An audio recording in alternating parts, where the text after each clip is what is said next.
Fatelo ny volana May andro maneran-tany ho an'ny fahalalahana ny asa fanaovan-gazety. Asa fanaovan-gazety, asa masina, asa sarotra ary tsy azo tsintsony havana fa mifandray tanteraka amin'ny fiainam-bahoaka sy ny fiainam-pirenena. Ho an'ny Sergio Randrianasolo, mpanao gazety avy amin'ny JRDB Mahajanga, ahoana ny fanatanteranao ny asa fanaovan-gazety amin'ny mampanao gazety anao? Ho analo amin'ny asa fanaovan-gazety dia ilana fikirizana, ilana fitiavana ihany koa dia fahaizana ihany koa miezaka ao anatin'ny fampiroboroana izay le asa tiana atao zay fitiavana azy.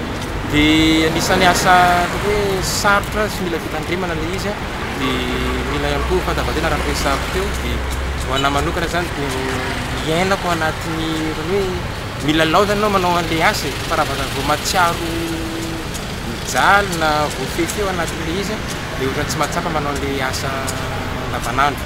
Ny hevitra ao amin'ilay hoe fahalalana ny asa fanaovan-gazety? Raha ohatra ka voafefy ilay tompon'ilay orinasa ilay mpanao gazety dia tsy hisy mihitsy zany fahalalahana zany na dia hoe mitakiana aza zay.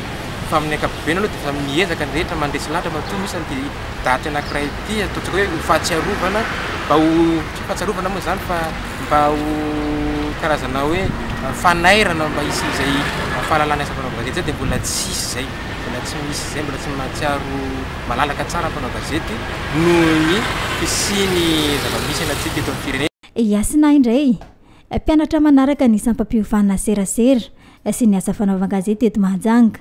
Inona nandrisika anao hiditra amin'izany sehatra izany? Tamin'izaho mbola kelikely tany dia zaho mahita ilay mpanao gazety amin'ny télé reny, zaho fa ohatrany hoe mihina be amin'ilay asa.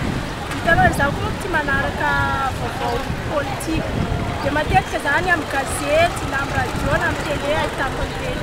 Dia zay zany nandrisika anakao hoe aleo zaho hiditra amin'ity asa fanaovan-gazety ity. Dia amin'ny radio zany tena sarotra be zany ilay asa fanaovan-gazety fa izy io zany efa nidirana tsy maintsy tanterahana dia ataoko tsy havana. Raha ny eo anivon'ny fiarahamonina, inona ny anjara ndraikitra sahan'ny mpanao gazety raha ho an'ny asina manokana?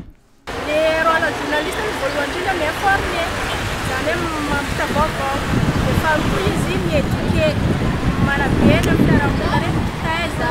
Dia farany journaliste koa raha mahay communiquer, mahay mifandray, mahay serasera amin'ny olona amin'ny fiarahamonina.